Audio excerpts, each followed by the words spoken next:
Because I'll tell you what really didn't work during the pandemic was happy hours. When like 3 random friends would be like, should we all have a drink? This isn't working in a real way for me. Yeah.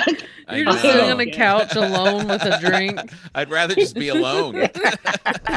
This is What a Joke with Tom Papa and Fortune Feimster on Netflix is a Joke Radio. When were you here last? You were here In the thick of the pandemic. last summer, I think. Oh, yeah, that's right. You look like you've grown up.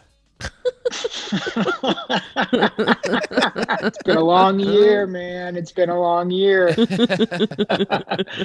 Yeah, it's really hot, and I can't figure out the ants. Oh, Tom is dealing with ants now. I literally just touched a tree, and I'm covered in ants. Ugh. Ants they're almost remarkable how resilient they are, because they don't, as a community, they don't value life. So you murder like 100,000 of them, and they just keep coming. And the queen is so nasty. She just keeps sending. I'm like, I've murdered so many of your armies, but every year you just keep winning and winning. They're trying to find that water. I did the same thing. I was fighting these ants. They like literally came into my office onto my desk, and I killed a whole bunch. And I was like, you know what? I'm not going to clean them up. I'm going to leave a trail of dead ants as a message to the rest of them. They just climbed over the dead ants. They eat each other, man. They're disgusting. The other thing is I saw online, and this is where I realized I'd lost, but I saw online that they don't like cinnamon. Oh. So I got I was like, ooh, this is a natural way to win this battle. Yeah. The problem is I now have cinnamon all over my house and my cabin in like weird corners. And, and once you realize no ants are coming, you don't think like now's the time to clean up the cinnamon. Right. So every once in a while I'll like move a couch and I'll be like, why the fuck is there a bunch of cinnamon back here? Did that work? I don't know, man. I mean, I still have ants. I just have cinnamon everywhere now. So, man, you're always working. Last time you were here, you were talking about Hoops, which came out on Netflix. Could you please refer to it as the critically acclaimed Hoops? Yes, I can. Thank you.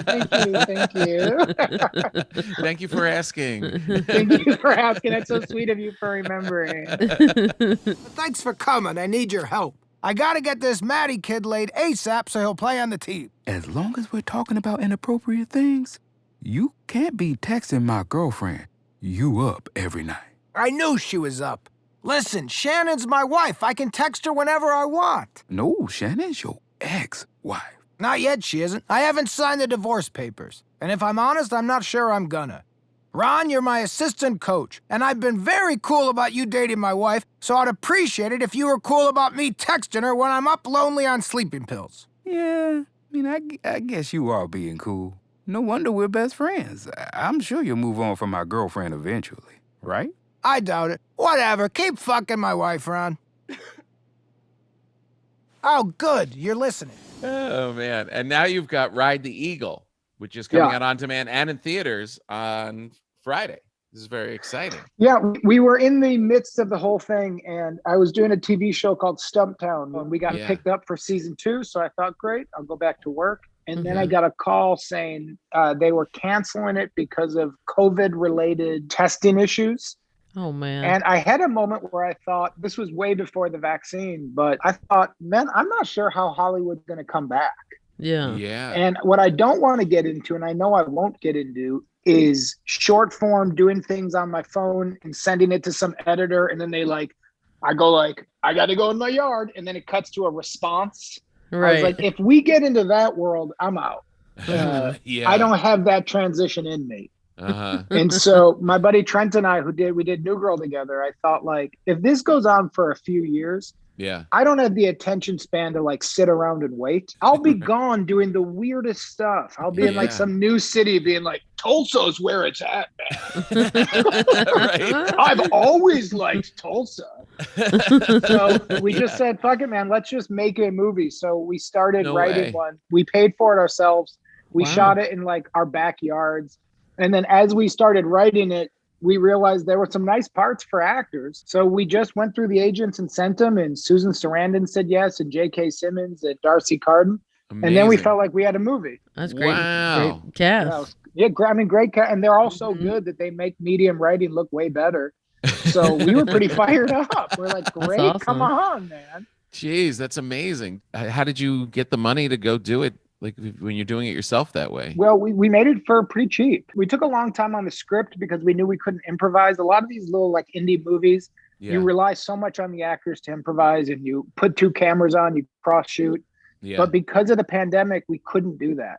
Mm-hmm. So, we only had certain people. Everybody was kind of isolated, and we had to figure out ways to cheat it so it didn't feel like a pandemic movie. But, Trent and I and this other producer, Joe Hardesty, just literally wrote people personal checks. Wow. Jeez Louise. Good for you. Well, what I didn't want to go through is another round of development. I think I've hit that point in my life where I don't know if I could ever do that again with executives. It's a long journey. I've had 3 movies just sitting there waiting on the 5-yard line for 4 years. And then you get like a new executive comes on who gives a new round of notes. Yeah. And I'm like, honestly, I think I've hit that point where I'm like, I think I'm done with that. Like when you're like trying to do something for a long time and you realize like, I don't think I want to do this. I know. Yeah. It takes up so much of your creative time and mental space. I don't want to write people checks though. Yeah. I understand that. Yeah, so that was really the really fun part of it was we didn't have to explain tone to anybody. And now when I'm like doing press for like The Talk, I know none of them have seen it yet.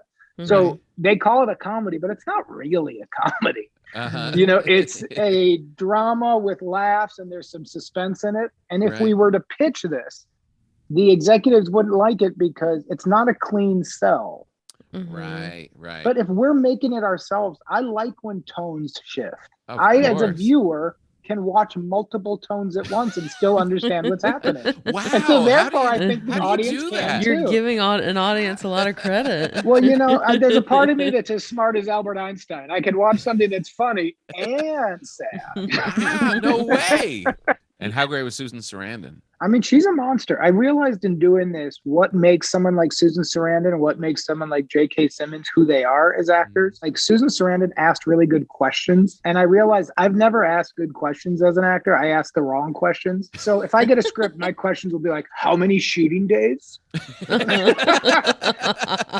Do we get a break on weekends? Yeah. Do I have to live in Atlanta or can I fly in and out? I'm like, these are the bad questions. And then J.K. Simmons blew us away too, because when he showed up on set, I said, do you want to rehearse? Basically saying, do you want help memorizing your lines? Because a lot of times when actors get together, they just say their lines until they memorize them together. Yeah. And then he's like, no, unless you want to rehearse. And I was like, no, this fucking dude was perfect. Wow. And he had done his homework and made his choices.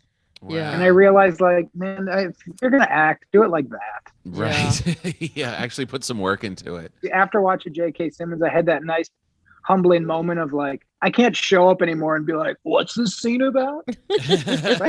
Were you that way though? Because you're always so real and truthful. It seems. Thanks, man. I mean, was that working for you then?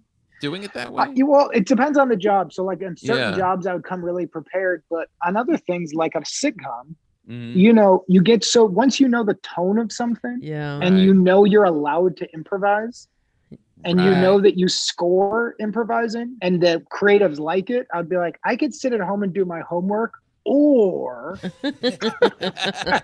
I could pretend this is a method. This is what they want. This is what I do. I keep it loose. Yeah. I'm like, as long as I hit my mark, I'm good. Me too, as long as I hit my mark-ish. Because it's really hard to like see the mark if I need to walk and talk. Yeah. It is weird when you're like walking into a scene and then you look down and look up.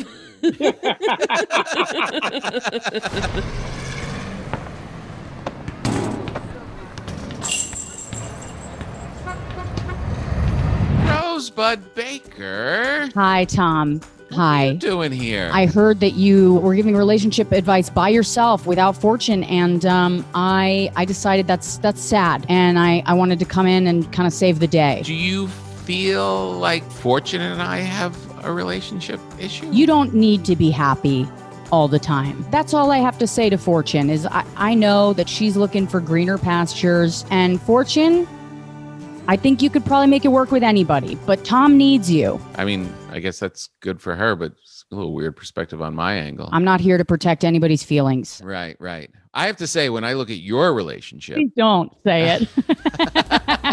All right, let me pull up the emails. Hi, Tom and Fortune. I knew when I first started dating my boyfriend that he had childish tendencies, such as that he rides his skateboard everywhere as a way of transportation. What should I do? Nance from New Jersey. I got an idea. You go to a dog shelter. You ask specifically for dogs that are triggered by skateboards. You say, I want to take in a dog that will kill someone on a skateboard. He falls in love with that dog. You fall in love with that dog. The skateboard's gone. We're going to put it in the dog's paws. Yes. Yeah. Hey, Tom and Fortune. My husband and I always do the same thing. Dinner and a comedy show or a movie. What is something else you can do to spice things up? This is Laura in New Hampshire. Well, first things, move out of New Hampshire.